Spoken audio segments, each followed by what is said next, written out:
and get us going. So welcome everyone. My name is Lucy Gray and I am from Actionable Innovations Global. We are a group, a new professional learning community for educators who are interested in exploring innovation and making new connections. And we are really inclusive. We want anyone to participate, including students. And we do a couple different things. We host conversations every Friday with different people from around the interwebs that we find to be interesting and inspirational. And we write about educational innovations on a blog on Medium, and I can provide the link later on to that. And we support education leaders. We're trying to inspire people to innovate, and that's really kind of the purpose of why we're here today. We also are moving into the consulting world, but that's another story for another day.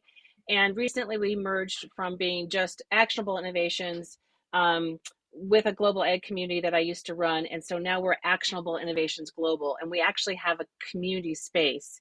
And we'd love for you to join it if you want to stay in touch with us and take advantage of our resources. So that's what we do. And you can contact me for more information about it. My name is Lucy at Lucy Gray Consulting.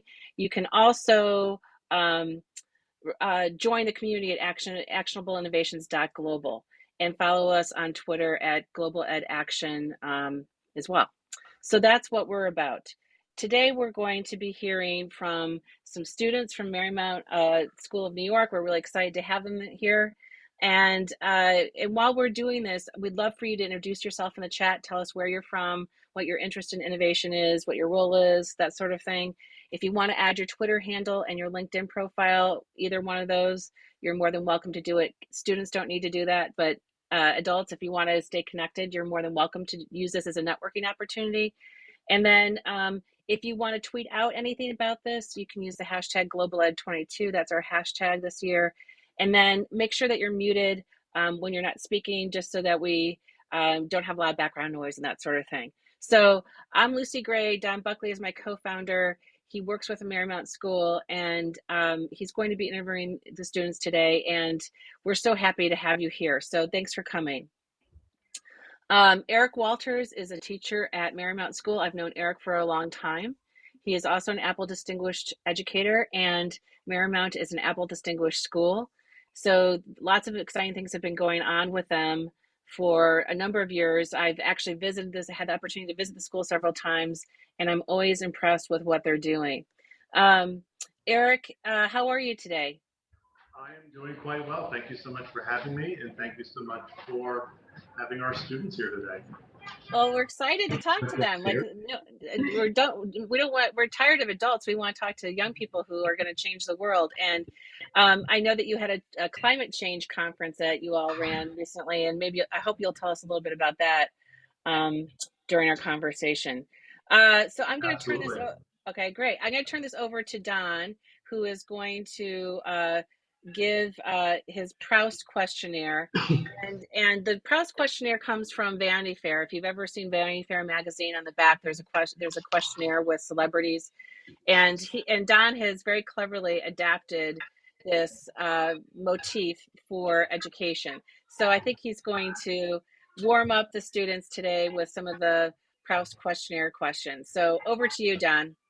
Okay, thanks, Lucy. Before I jump into the Proust questionnaire, I just want the students to introduce themselves just briefly, one sentence.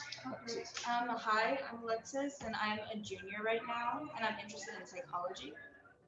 Thank you. I'm Megan. I'm a senior, and I run the STEMxYouth Summit at Marymount. But yeah. And Calliope, are you? Yeah, hi, I'm here. My name is Calliope Spiridakis. I'm also a senior, and I'm the founder and editor of an initiative I started called Girls STEMpede. Great, awesome. Okay, guys, so just to start this off before I dive into why you're interested in STEM, Lucy mentioned the Proust questionnaire. You guys are probably familiar with Marcel Proust, French writer? Yes. Okay, so Proust. So he designed this questionnaire, which is often still used today by journalists, I discovered it at the back of Vanity Fair magazine, where they always interview someone famous, and I've sort of adapted it slightly for an education audience. Okay, so we'll start with 3 Proust questions just to break the ice. So, and I'll ask you, like I'll start with Alexis, then Megan, and then Gallipoli. We'll go to you. So the first question I have is, what is your greatest extravagance, Alexis? My greatest extravagance? Yeah. What do you define extravagance as? Like something that's really over the top, that you might cost a lot of money, or you might spend a lot of time on it. I can tell you mine is watching movies. Probably my nails. Your nails, Yeah, awesome. I always have acrylics on. Okay. I love acrylics. Hey, Megan, what's your greatest extravagance? I would say probably food. I spend so much, especially at Marymount. You're allowed to go out to lunch, and I spend so much money on that. I don't know why. I just think if I spend money on food, it doesn't really count, which in reality, it does. It adds up. So that's probably. Okay, awesome. And Gallipoli, over to you. What's your Mine's gonna Gallipoli, sound sorry. boring. It's totally fine.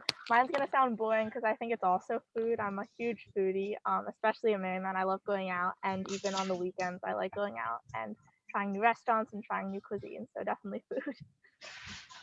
Okay, great. So here's our question 2. Alexis, I'll start with you. Who are your heroes in real life?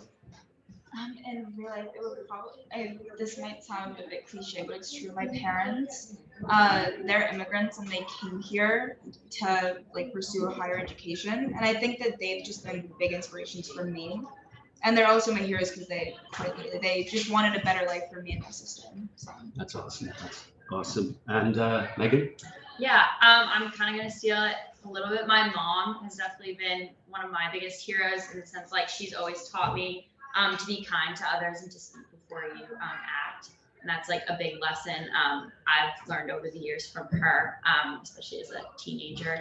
You often are rash in your decisions. So I definitely find her my hero in that sense. That's awesome. And I couldn't agree with you more about the attribute kind. I think it's something that we don't practice enough in our everyday. And I always try and remind myself of that. And it's so hard for me to pronounce this. Calliope, what is your heroes in real life? If you just want to call me Callie, that might be easier. Thank you, which is Callie. Totally fine. Mr. Walters is just killing me here. It's totally fine. I'm used to it. I think, well, obviously my parents are definitely big heroes, but also all of the women I interview for the initiative I briefly mentioned before, which is Girls STEMpede. And the idea behind that is I interview different women in STEM and I ask them about their experiences in STEM and, how they became interested in STEM fields. And I think that just learning from them as someone who's very much interested in pursuing a STEM career when I'm older, being able to learn from their experiences and see how they, first became interested in STEM, if there was a class they took or, a memory they had with a teacher or something, and hearing all of their diverse, experiences in that respect is really interesting. And I think I would consider all of them my heroes in a way. That's awesome. Thanks, Callie. Now that you have me off the hook. Okay, last Bruce question, and we'll jump to Alexis first. If you could change one thing about Marymount, what would it be? I see you smile. That's awesome. It would probably be the uniform. The uniform guidelines, especially right now because I got an infraction for sweatpants this week and it is so cold. So definitely the uniform. Awesome. That's great. I hear you. I don't believe in uniforms either. So Megan, how about you? If there was one thing you could change about Marymount, what would it be? I think right now it's hard to say you want to change something because it's in such a weird time. But I say our club participation right now, I wish we would have more kind of excitement around clubs and organizations at the moment. I think we had it before COVID and it's been kind of struggling right now. So I think kind of getting people interested again would be something I'd like to change, but it's a pretty easy change. I could probably do that myself, but yeah. So you mean people just aren't interested in participating? Yeah, I think some people have, or not everyone, obviously, and a lot of the leaders in this school have been interested in clubs, but I think the following, I guess, has died a little bit. Well, that's a design problem right there that we could definitely fix. There's also, I think that there have been so many new clubs added as well. Like throughout COVID, a lot of people have came up with their own ideas. COVID clubs, huh? COVID clubs, yeah. Kelly, how about you? If there was one thing you could change about Marymount, what would it be? I think my reason actually connects a bit to my greatest extravagance, which is food, as I said, because I wish there was some way, and Marymount has tried this in the past, but I wish there was some way that we could, because of like being students at Marymount, we could find a way to be able to like pay for restaurants around the city with like money from our tuition, because it's a lot of money to have to go, or not have to, but to want to go out to meals for lunch. And so if Marymount was able to find some deal where we could, you know, pay in part for those meals through our tuition, that would be really nice. But I don't know if that's going to happen. So that's more an ideal wish, but oh well. Awesome. So how are you guys feeling this one? Has that sort of eased the pressure off a little? Yeah. So we're just going to have fun. Okay. A tiny bit. Okay. I didn't do my job. So, and Alexis, you're so brave for me picking you on the first question. So what's going to happen is I'm going to switch to Callie first. So you get to greet her. All right. How about that? So Callie, so I know you because we have a mutual friend called Lloyd, who we discovered, right? And Lloyd was on this show a couple of weeks ago with two other entrepreneurs, because the theme was about bringing entrepreneurship to students in different ways. And Lloyd means, for the audience that don't know him, runs a company called Spike Lab. And I know we discovered by accident, I think, that Lloyd had worked with Callie. I didn't know her. She was a student here at Marymount. But anyway, Kelly, do you want to tell us a little bit about what inspired you to do what you did with the speaker series, and tell the audience then a little bit about that speaker series? Yeah, of course. So I briefly touched on it when I was answering my earlier question, but just to give a brief review of it again, it's called Girls STEMpede, and the idea behind it is that I contact a bunch of women in a totally diverse STEM fields, and STEM obviously stands for science, technology, engineering, and math, and so it's a really large umbrella term for a bunch of different careers. And I contact them and I asked to have an interview with them, and I asked them usually about 10 questions, and they range from, you know, who their role models in STEM have been to, you know, what was the first moment in their life that they realized they wanted to pursue a career in STEM, to even if they've experienced any discrimination or biases in STEM fields. And so I asked them those questions, and it usually takes about 40 minutes, and then I edit the videos, which takes a long time, and that's probably the most difficult part, actually, because I'm not a video editor, so it's a little bit of a challenge. But I do that, and then I post them to a website that I created using Squarespace. And I would say that my initial, I guess, reason for starting this was through my own experience in STEM. I really like paleontology, which is a specific part of STEM. It's, you know, finding fossils, and it's related to fossils and, you know, the history of humanity and evolution millions of years ago. And I would go on paleontology digs, usually in New Jersey and Florida. And on those digs, you know, you would go to mostly riverbeds, because it's easier to find fossils in riverbeds, because the water is, I guess, it exposes more fossils and exposes more rocks and stuff, so it's easier to find fossils because you can sift through the dirt and the gravel using the river water. And I would go on these digs probably 2 to 5 times a year, usually on my breaks if I was in Florida, or, you know, on a long weekend or something when I went into New Jersey.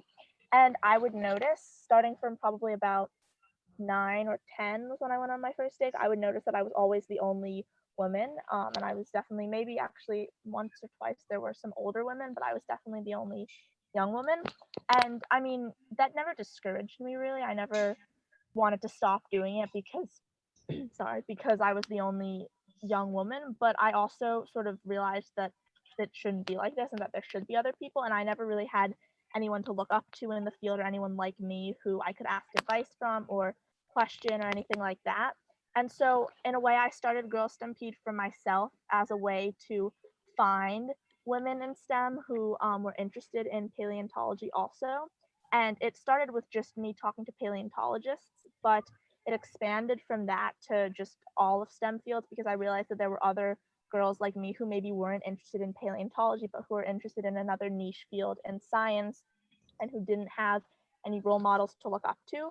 And so through this initiative, I've been able to interview women from, like I said before, totally different areas in STEM, like cardio or cardiologists is one. I've interviewed women who are into coding and engineers, and other paleontologists, obviously evolutionary biologists. So, a huge range of different fields. And, hopefully when I'm a senior, as I mentioned before, so I'll be going into college next year, and hopefully when I'm in college, I'm going to be able to expand this even more, and I'll have a whole new, I guess, environment in which I can bring STEMpede, which is really exciting. But yeah, that's sort of a little bit about it, and my initial interest for starting it.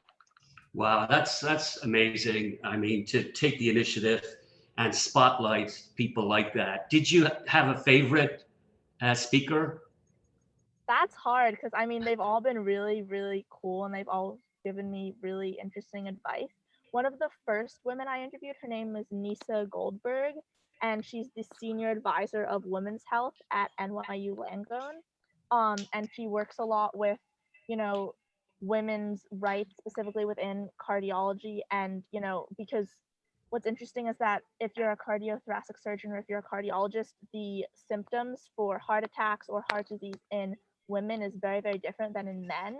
And until recently, they were both considered to have the same symptoms, and that would result in a lot of women being sort of brushed to the wayside because their symptoms weren't diagnosed as heart disease or having a heart attack or something like that. And so she's definitely a front runner in changing that and making people realize that like women are not small men. I think she actually wrote a book called that they're not small men, they're completely different, and they're going to have their own symptoms and their own markers of certain diseases. And so she was really cool because I never, really thought about that on the medical level, the differences in cardiology. So I think she was a really cool interview. But I've had so many that have been really informative and some really niche careers as well. Like one woman I interviewed was a paleoichthyologist, which is someone who works specifically with fish, but in paleontology, so fish fossils and early fish and the evolution of fishes, which is just such an extremely small field that you wouldn't initially think was something that people could actually do. So that was a really cool interview as well. But I'm so excited to continue these interviews and interview even more incredible women. So yeah. Wow, that's awesome. So Kelly, is there like anything you're going to add? Are you thinking at all about new ideas for your series? That's a good question. I'm always thinking of expanding it or, of creating new initiatives within it. One thing that I started, sorry, I'm sort of like in the light here. You can't really see me. One thing I started probably a couple months ago now is called Wisdom Wednesdays, where I highlight a certain woman and ask her just to, it's a really brief question. It's just in 3 words, how would you describe being a woman in STEM? And then every Wednesday I post one of those little clips. So it's like, 15 seconds of a woman just saying the 3 words she thinks of. So that's something I recently started, and I'm always looking, to do other initiatives like that. I also created a list of 10 inspiring women in STEM who I had people, from Instagram, I had people nominate people they thought were, who inspired others. And so I compiled a list of those. So that's another initiative. And as of now, I don't have any specific things that are in the works, but I'm sure I will in a few months. And once I get to college, like I said before, I might, be able to bring STEMpede to a college radio, for example, or something like that, so I can, intertwine it with the college I attend, which would be really interesting. But, we'll have to see about that. But I'm really excited for the process. Wow, that's amazing. Yeah, I mean I love that Wisdom Wednesday totally rolls off the tongue. Really, really good. Okay, thanks, Kelly. I'll be back to you again. Don't leave us, but I'm going to go right over to Megan. And I know you've been involved in something incredible here called the STEMx conference. Can you tell us what inspired you to do this, and tell the audience a little bit about this conference that you put on? Yeah, so in my freshman year of high school, I joined the student technology leadership team here at Marymount, and part of the job of the STLT, as we like to call it, is to help run this summit. So I ended up just joining to because some of my friends were in it, and then I started to actually develop a passion for the conference. And I think I didn't start it necessarily, but I did. I have obviously participated and helped run it for the past few years. And I think a big part of what I enjoy about it is unlike Calliope, I did not know exactly what I'm like part of STEM I was interested in since I was 9 or 10. So I have always been interested in like exploring different aspects of STEM and things like that. And so through the STEMxYouth Summit, we bring in speakers from like all fields in like science and technology. And they have like, they talk about their careers or their research. And I think I always come out of that conference feeling very inspired, like hearing all of these interesting projects that these people are working on, and they give me ideas for my future, especially. And I still don't know what I want to do in the future, but I hope to attend like more summits like that, and just figure out and like discover new like branches of STEM and things like that. So that's pretty much. So this was a physical conference, right? And then you guys pivoted to virtual. Yes. And I guess next year you won't be here, right? So someone has to take it over. But Yes. will it go back physical next year? Yeah. Actually, it started as a virtual conference. I think we were saying, has it been 10 years? But Yeah. it's thanks to Lucy and one of her colleagues who we had a conversation with her one time when we said we'd love to put on this global student technology conference. And Lucy could not have been any more generous and inspiring, and really using the conference, the global education conference that she was working on, we used that as a model. And then, so we were doing virtual conferences before they were virtual conferences. We then moved to an in-person. The last 2 years have been virtual, and next year we'll be going back to in-person with the goal of, I don't want to steal your thunder, but goal of partnering with a school in Southern California to run the summit concurrently at both locations at the same time, so that we can share speakers, we can share activities and things like that. But it's been a really great ride the last 10 years. And I don't know, I don't want to steal your thunder with questions, but do you want to talk about like what some of the skills you've learned doing this? Because they're so diverse than like what you would learn in a classroom. Yeah, I think organizing it has been really interesting, and learning like how to just like reach out to people and try and market it and get people interested, because it's especially hard to get people to sit on Zoom, like for virtually these past 2 years, to get people to sit on Zoom and like for like a few hours and listen to people talk. So I think like, especially when you're looking at speakers, like making sure you can like talk to them and make sure that they're going to be engaging and things like that is really important.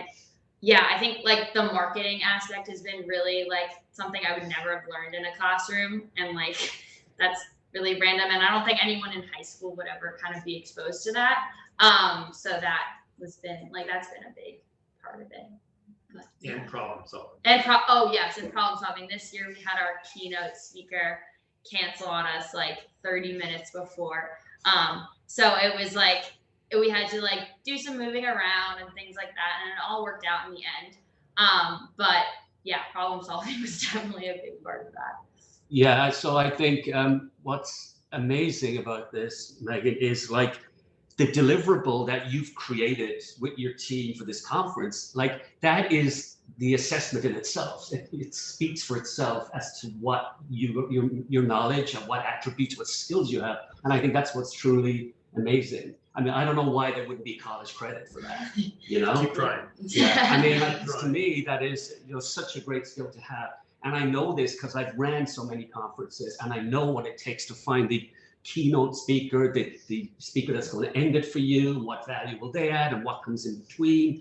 And in fact, the speaker that came in at the last minute is another good friend of mine, Sarah, from Doing With. And Sarah was another part of the panel we had on entrepreneurs a couple of weeks ago.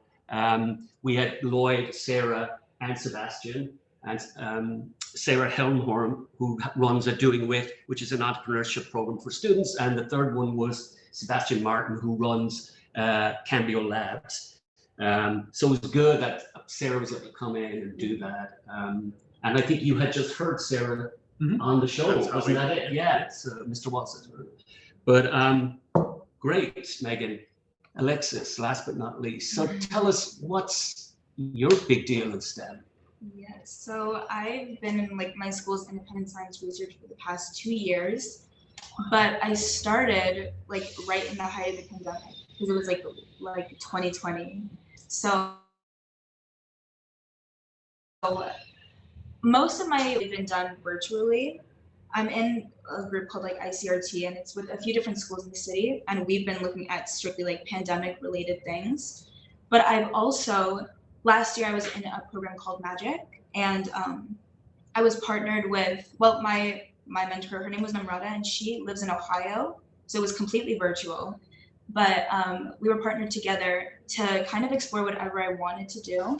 And I chose to look at social media and how teenagers kind of form their beliefs, if they form it more based on social media or their parents' beliefs. And I think I kind of chose that because like during that time, it was like the height of everything being online, whether it was like Black Lives Matter or the insurrection at the Capitol, like just a bunch of different opinions were going out. So I was just kind of thinking about how people my age were responding to that. So I created a survey, and it was like a tiny gathering, like kind of data gathering activity. But basically, I kind of learned that people were more neutral about it than I expected them to be. There wasn't a huge group of people that were like, I am totally, like, I base all of my beliefs based on my parents. And there wasn't a huge group that was like, oh, I base everything off of social media. It was really like the minority of people were on the two opposite ends of the extreme. Most people were kind of just in the middle about it, which is not what I expected. So it was really interesting. So you expected them to be in the more extremes? Yes. Why do you think that was? Probably just because of, I guess, like the people that I associate with tend to have very strong beliefs, well, in both ways, but very strong beliefs. So I kind of, I don't know, I like a lot of people in like in Staten Island, I know a lot of people had different beliefs, and then they learn from social media and completely change them, and they don't listen to their parents at all. And then I know people who only listen to their parents, but I don't know a lot of neutral people. So I guess based on what I know. Fascinating. Wow, that's amazing. Wow. It's really interesting. So when you mentioned you do science research, I don't know, do you know a place called GenSpace? It's a community science lab in Industry City. I don't think I do. So the reason I bring it up is that a couple of weeks ago, Tracy, who's here sitting in the lab with us, who runs the Idea Lab, and I went to a workshop out there to learn about mycelium, because we're looking at biomaterials for the lab, right, Tracy? Yes. And Tracy's been playing with growing of it. She might show us a quick sample of it. Yeah, I think I might have killed it today. But Oh no! Oh no! I don't know. I see it behind. Oh no, that's No, not. so we filled our our molds today, and I put it up here. Have you guys heard what mycelium is? I've heard It has been kind of growing, but now it really looks like the stuff that ours didn't work. Remember when ours didn't work? Oh yeah, we had a failed experiment out And in so- Buckley, Tracy and I I. don't know. It had pieces of it, but then we decided, well, we all decided, it's actually a class, so it wasn't really me as much, but it's the creative projects class. So we kind of decided, okay, we'll go ahead and just put them in. And I've already ordered 2 other ones that should, like 2 more bins of stuff. So we'll keep going and see. So, like being a scientist, Alexis, maybe you can help us out with this and these biomaterials. We really would like to perfect it and get the use of these in the lab and getting people to think eco and all of that. Yeah. I think we definitely need that in Marymount specifically. Yeah. Yes, exactly. As we were talking in my class today, the idea, it's science anyway, and it's experiment, so it's not supposed to necessarily, like, we're learning as we go, we're documenting, so that's all part of it.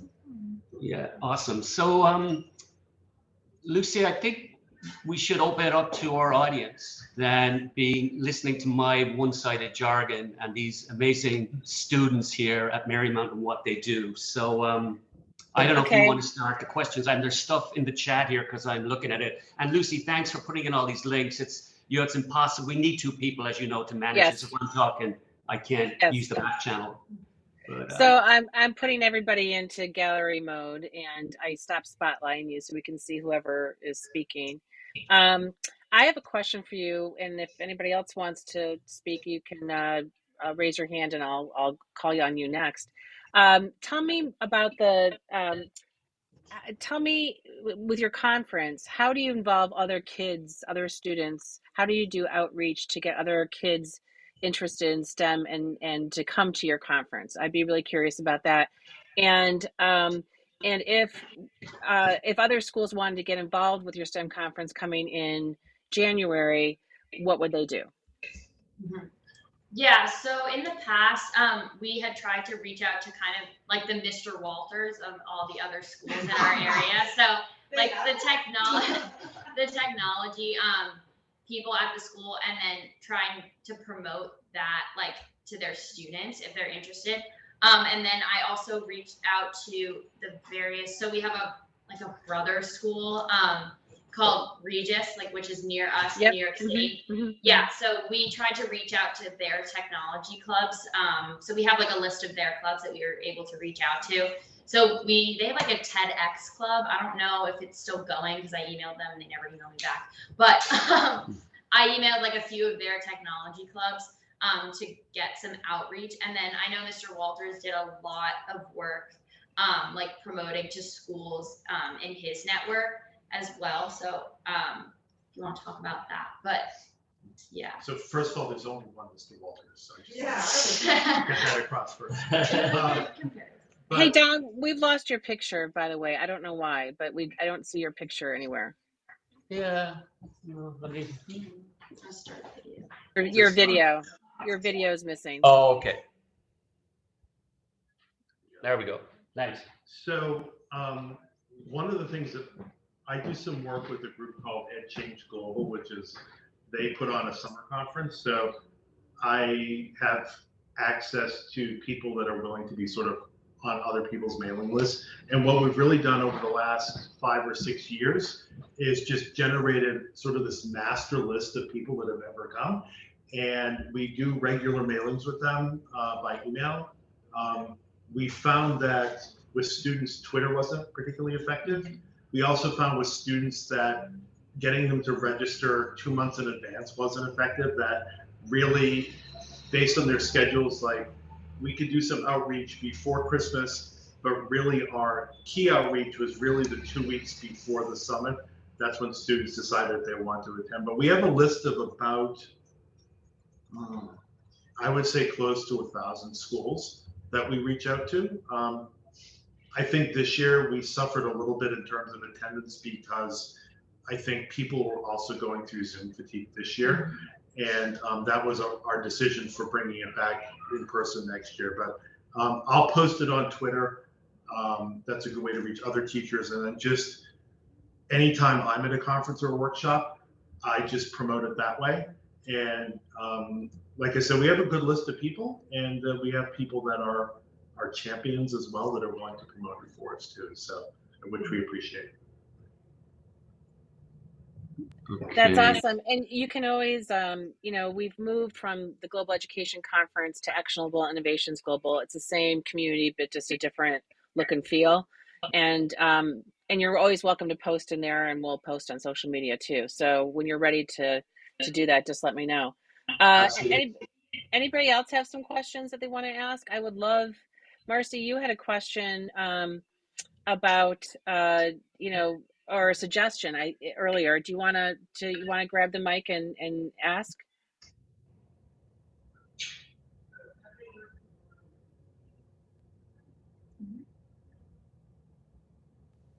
Okay. How about some other questions from the audience for our students here? While you're thinking, what are you planning to do in terms of, I'm not sure what grade levels you are. I know Callie is a senior. Are you planning to study a STEM subject in college? Is that your dream? I can answer that for, I guess I'm closer than you, I guess. So I'm pretty unsure. I'm looking more into business actually and economics. But obviously that takes in a lot of math. So I did go through a computer science phase, I think, as all girls do. No, I'm kidding. But I did go through a computer science phase, and I think I really enjoyed coding. I just didn't know if I could do a computer science major. So I've looked also into like data analytics in like the field of business and economics. So that's kind of where I'm leaning towards right now, like maybe an economics major with a minor in computer science. And then there are various programs actually now at a lot of these schools that combine those two. So that's kind of where I'm leaning. So a little bit less science, a little bit more math. But yes, that's me at least. I think it's interesting that they're all kind of blending together too. Like, it's really good, honestly. I think we don't need to keep them all separate, yeah. I can answer. I'm a junior, so I'm not necessarily applying right at this exact second, but the schools that I've started to look at, I have to apply into a specific program.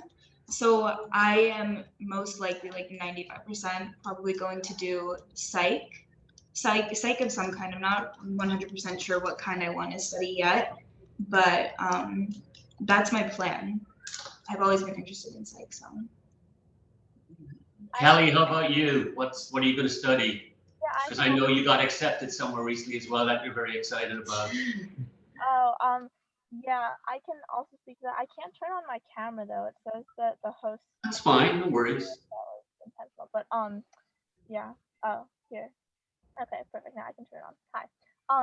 So I'm also unsure of what I'm going to study in college. I definitely think it's going to have something to do with science. Initially, I was thinking paleontology or archaeology because, like I said earlier, I really enjoy both of those subjects. I'm not sure if I would want to keep them more as hobbies though, or as something I actually would consider a career in. So I'm a little bit undecided on that, but I definitely plan to take classes in both in college and in anthropology in general because I also find that really cool. But we'll have to see. I'm very excited for all the different classes I'm going to be able to take. And that's part of the fun of college too, is experimenting and getting to see what you really are passionate about. So I think young people today sometimes get too locked in too early, and you don't need to necessarily do that. Cheryl Lemke from the Materia Group is asking, in your STEM experiences, have you gotten into searching and analyzing data, either data you collect or public sources of data? And I think that's a really interesting question. I'd love to hear your answer. So in your STEM experiences, have you gotten into searching and analyzing data, either data you collect or public sources of data? Okay. Do you want to go first? I can just say something briefly for that. So with Girls STEMpede, I have looked at data just in terms of like viewers and viewing history and how many people have seen the videos and if there's been, an increase or if, it's continually going up, which so far it has, which is great. One thing that I've done, which I guess concerns data searching, I suppose you could call it, is an internship I did over last summer at Memorial Sloan Kettering, where we were actually looking at the data of cancer patients who were patients at Memorial Sloan Kettering, and we were looking at different trends in the data, and we were analyzing certain genes that I guess make people more likely, I would say, for certain cancers. So one gene I was looking at is called TP53, and what I was doing was I was looking at all the data and all of the patients who had a mutation in this gene, and then I was seeing if they were more likely to have a more malignant type of cancer, if the cancer was more likely to metastasize to different parts of their body. And then I was also looking based on their gender, their ethnicity, their race, so all of these different subsets as well. And so that was really interesting. And it's not necessarily something that I'm interested in pursuing in college as a major, but again, I would really enjoy taking classes in some type of statistical analysis. of some sort, whether it be related to cancer or, you know, another topic. I'm not sure yet, but that's, I guess, my experience with statistics and with data. So, yeah. Alexis, you. Yes. So I can think of a few things. Well, number one, science like journal articles, if you want to consider that. Like I like reading those and I like trying to figure out everything and put them together. And I've been doing that since last year, the beginning of last year. And then also within like my actual projects. So for ICRT, a lot of it has been survey work, but we've used like the Likert scale and then examining that, which it's mainly been scale questions for both of my surveys. So I have some data analyzing skills in that. And then running some like p-values and p-tests and chi-square tests. But it's still a little bit confusing for me just because a lot of the times when I was first starting out doing it, I had to it was a lot of trial and error because I was completely virtual last year. So it's a little bit muddy, but I have a little bit of background in it. I can answer too, I guess. My internship over last summer, my junior into senior year summer, I participated in an internship at like a shipping company, like a petroleum transport company. So I had to look into a lot of public shipping data, which is the most random thing. Like everyone's probably like, why was she interning for a shipping company? But it was a very, very interesting experience to kind of dive into that industry, which I had actually no knowledge about. So I've used like public sources, like public shipping data that people publish, as well as like companies who have published their like rates and stuff like that. So I had to do a lot of like analyzing, like on Excel. I became like pretty good Excel person over that, if that is like kind of like the analyzing the data and doing like graphs and stuff like that.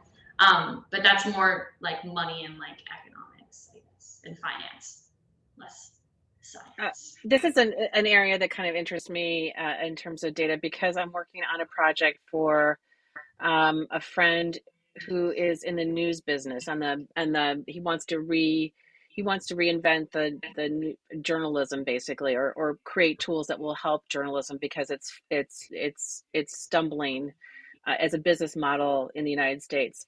And so I don't know how to explain this, but he is taking data sets and he's creating a product that will help voters make informed decisions when voting based on public data sets, so that they understand issues better. I don't know how to explain it. And so for him, I'm doing a lot of data, I'm looking for sources of data for him to put into this for education. And so one of the things I discovered, which I was very excited about, was that Google has all these public data sets that you can search. And it's fascinating just to go through and look at it. But I think that this is like the way of the future, is being able to analyze and process and use this data in interesting ways. Cheryl, do you want to elaborate on your question at all? Sure. I wanted to thank you. I'm so delighted that girls are jumping into using data sets and not intimidated by them. And as a researcher, we've done so much data analysis where we collect the data in the way we want it, and then we analyze it. And the new trends that I'm just getting into is big data is out there. So how do you gather everything and then connect and do VLOOKUP, so you connect those data and then see what story it's telling you? And that's a very new approach, but I'm hearing that your panelists are actually doing some of that already. I also had a question. Where did you learn how to analyze data? Is it in your math class, your science classes, or special classes that you've talked about? I'm really curious because so many kids don't know what a spreadsheet is. I mean, they don't know how to use spreadsheets. And as a business owner, I use them every day. So I don't know that all kids are getting that same kind of experience. So I'm curious where you got yours.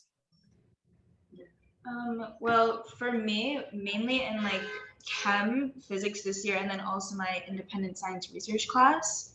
Those were all the main sources. In chem and physics, it's mainly we'll do a lab in class and then we'll go home and analyze it, or we'll do it in class. And then with ISR, it'll also be, it's a lot of collaboration to analyze it, but you'll learn it from your teachers and they'll teach you there. You can go forward and do your own projects and analyze your own research and data. And like building off of that, I think like the STEM classes, like your basic like biology, chem, and like physics really build like the mindset you need to kind of go into research. And then for me, like using Excel and spreadsheets, like that was really just a learning experience that I learned while I was like on my internship. Like I didn't have a specific class in that, which I think should, I don't know, we might be moving away from Excel and like Google Sheets, but I'm not entirely sure. But I think like having a specific class like offered would be definitely beneficial in like data analysis. I have always been interested in that. And I think like I've like tried to do like summer workshops on it, but nothing like within Marymount, I guess, which I think would be a great class to offer as well. I guess maybe in the new school or something like that. But yeah. Is there a stats elective? There is stat, yeah.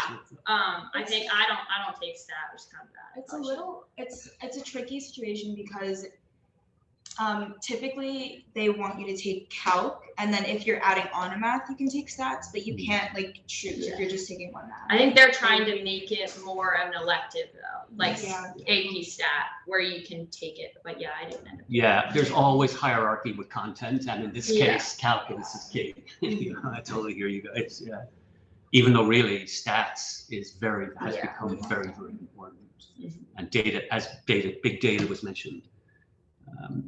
Amy, did you have a question for the students? I was just trying to, hi guys.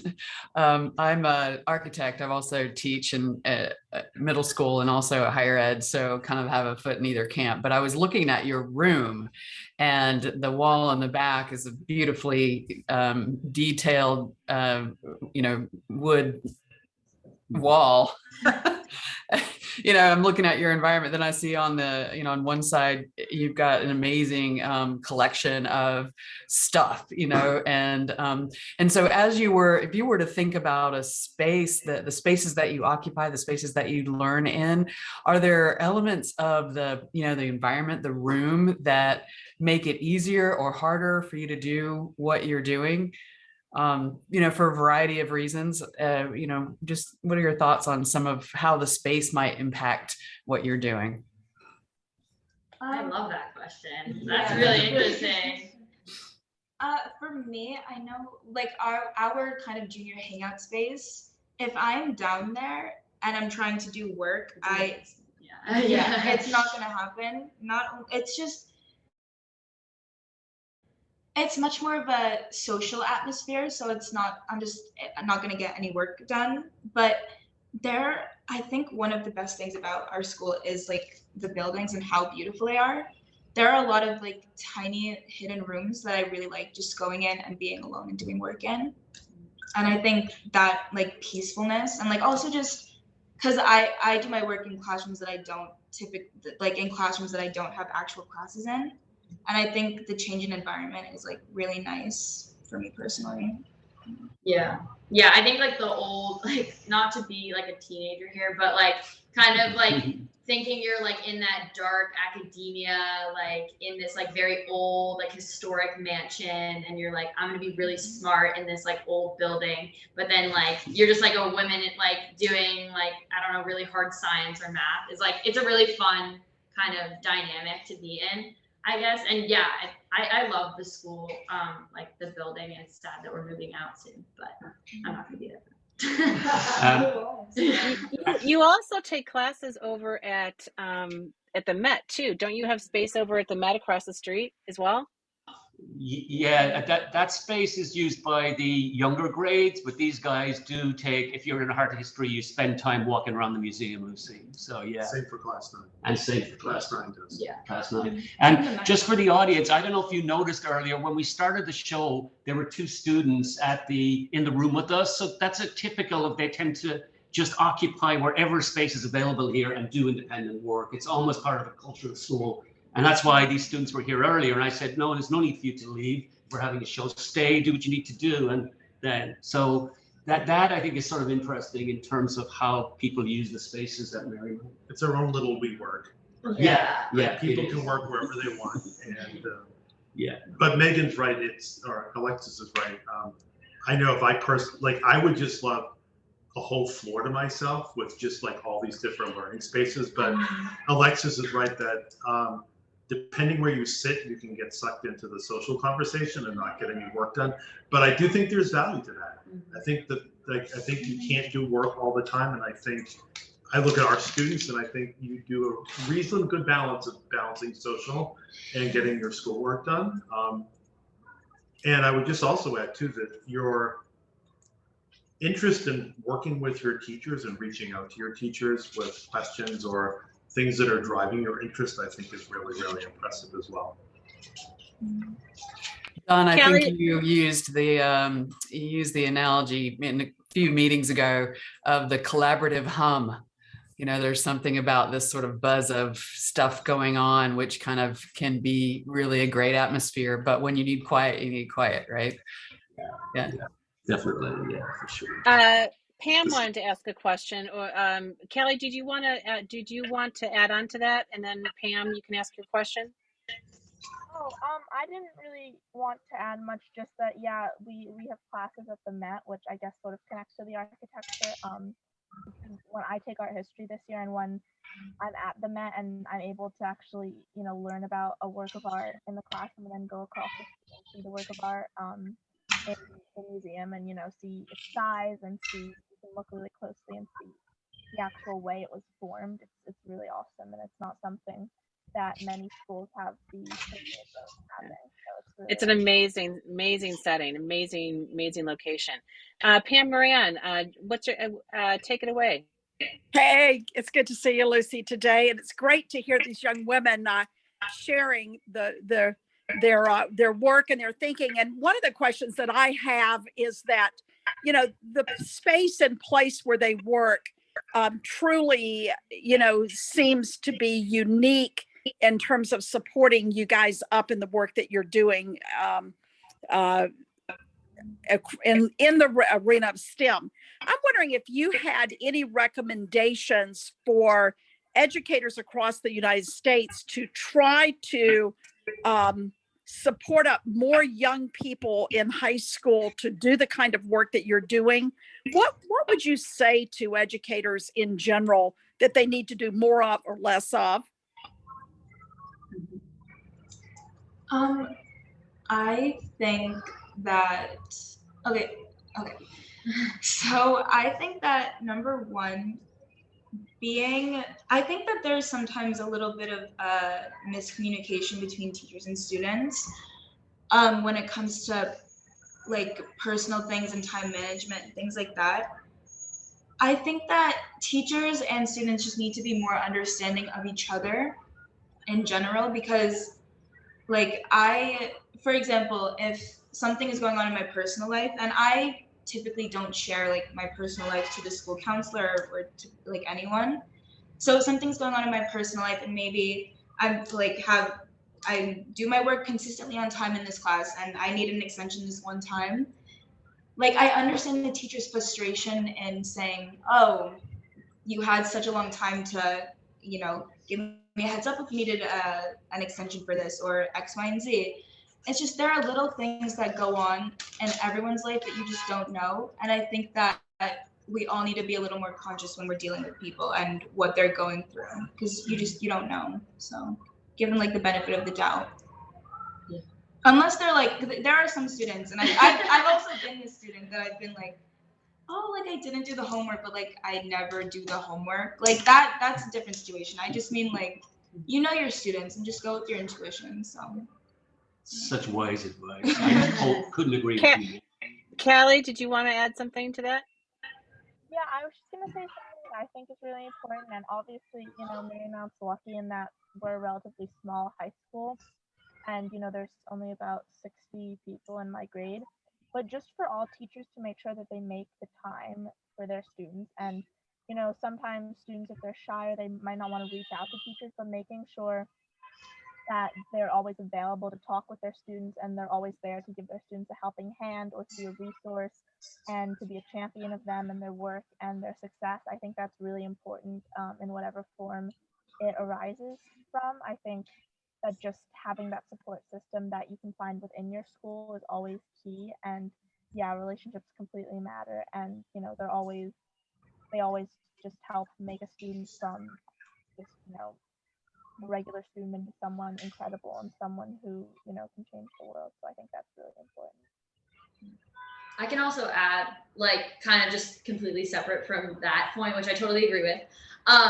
But like also making sure your students, like in whatever subject you are seeing themselves in that subject, I guess. So like, let's take physics or math, especially in an all girls school, like we should be seeing like or women scientists and like women mathematicians, or like if you're in an English class, there should be a variety of authors where people can see themselves and see their perspectives being shown in the classroom, which I think always makes a student feel seen. And that can really like build that relationship. So I think like, yeah, just making sure you're like, as an educator, like your content kind of makes like everyone feel included. It's not just focusing on one narrative, unless of course the class is focused on one narrative. But like, you know what I'm saying? Like try and like include all perspectives, I guess. And as the teacher, one of the teachers in the room, I would add also, that's the reason why we do the STEMxYouth Summit. It's the reason why we did the climate conference this year, is to bring the voices of others to students. As Megan said, it's really important that they hear the voices of others. I think the other thing that's critically important, I agree with everything the student said. As a teacher, I think the best answer you can give a student when they say, one, you want to create a culture where students feel confident and comfortable suggesting ideas. And second, as a teacher, you have to be willing to say yes.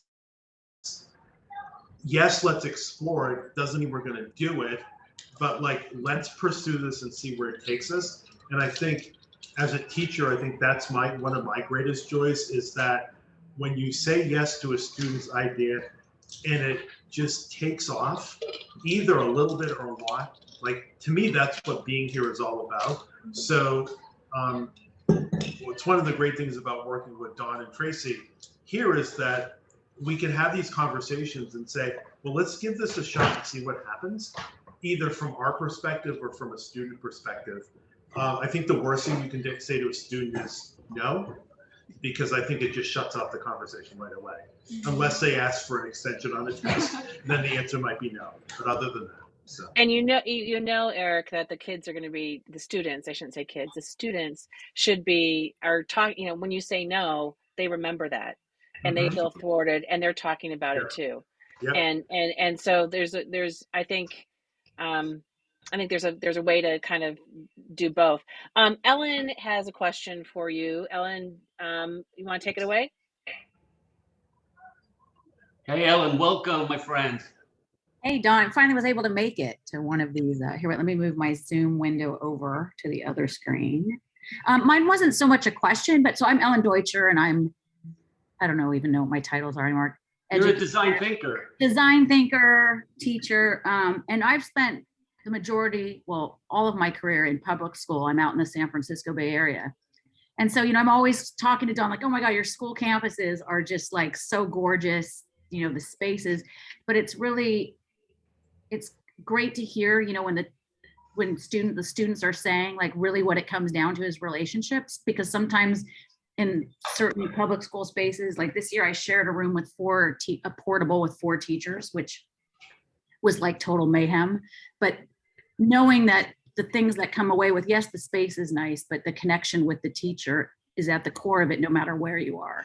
So that was just kind of, it's nice to hear that when you don't have necessarily the space stuff. So thank you for validating the teacher experience. Thanks, Ellen. Yeah.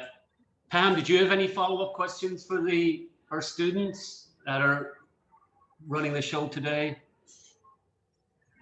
Well, I love any time that student voices are in the mix. one of the things that strikes me is that at the heart of it are kids who feel are students, as Lucy said, students, learners, young people who feel that they're able to do co-design work alongside the teachers. And so just hats off to the whole team of you for doing what you're doing. It's a great model for educators and young people everywhere. Thank you. Great.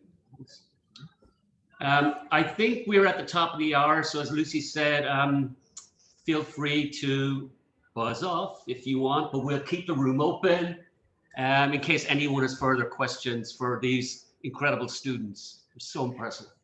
Let me, thank you, everybody. So clap for everybody. Thank you. We appreciate it. Let me, I want to share kind of some concluding business. Oh, I don't have my slides up. But basically next week we do these every Friday. We have Alex Inman coming in next week, who is, let me stop sharing for a second while I pull this up, who is the head of educational collaborators. And he's going to talk about his entrepreneurial journey and about professional development and what he's seen in schools in his work.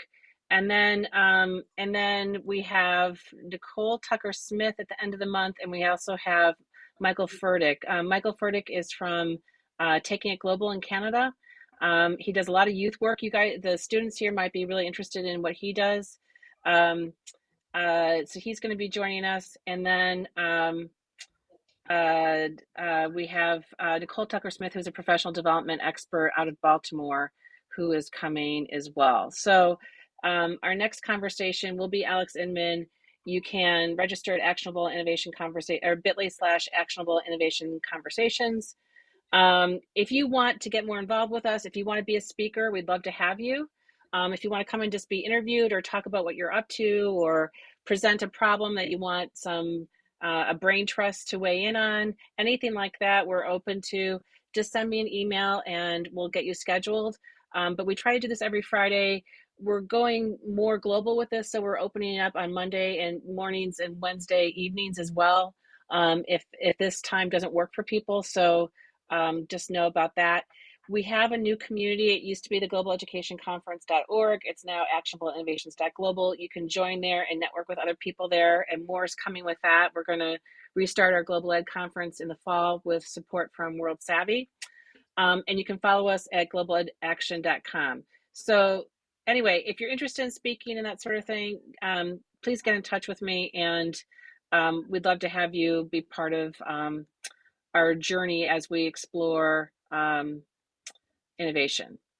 And Don, do you have any other final thoughts before I stop recording? And we can still sit around and chat, but I'm going to stop recording in a second.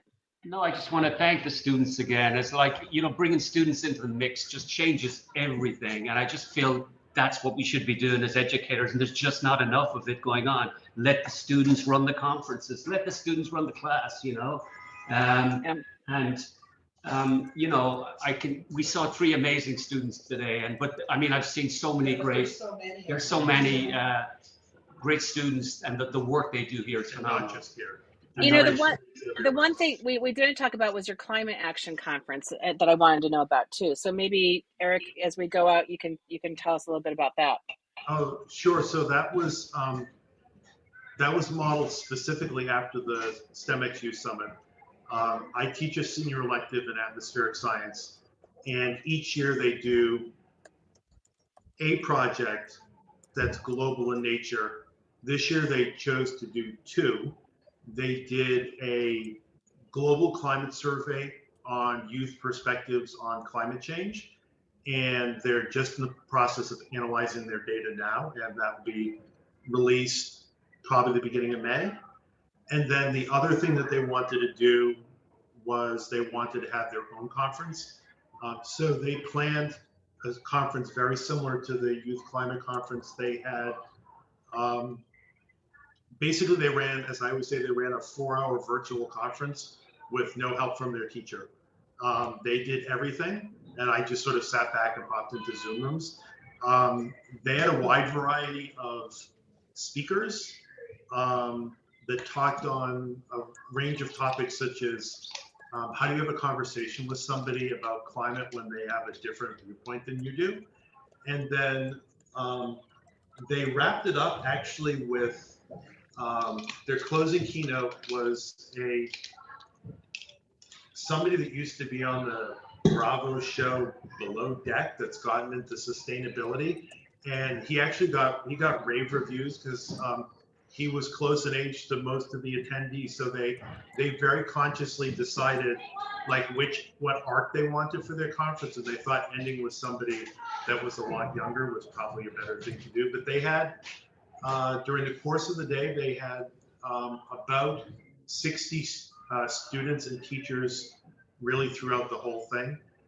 Next year, we're going to fold the Youth Climate Conference as a strand of the STEMxYouth Summit, mainly because trying to plan 2 conferences that take place in a month, it was a lot of work for me personally, and helping the students do their work. But to be honest with you, both cases, both the summit and the climate conference, these were their babies, and they did the work. And like Megan said, being able to solve problems, I think is the biggest challenge they have, and they do it really, really well.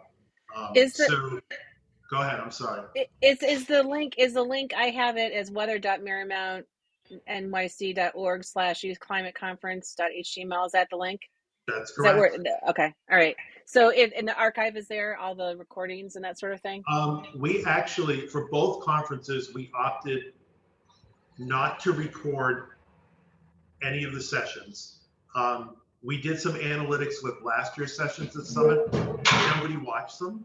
So we chose not to record them. And then we just felt interesting that we wanted a freer conversation in the spaces, because there could, especially around climate, there could be some very tenuous conversations. So we just decided that, or the students decided that they weren't going to record anything. So that was their choice. And I was like, okay. Cool. Good to know. Any other questions before we run, everybody? And we want to thank Calliope too. I don't know where you are. I know you're in the car. She's here. She's here. Thank you so much. It was great to meet you all, and thanks for coming, everyone. And we will hopefully we'll see you next week in subsequent actionable innovation conversations. Have a good day, everybody. Love it. Stop recording here.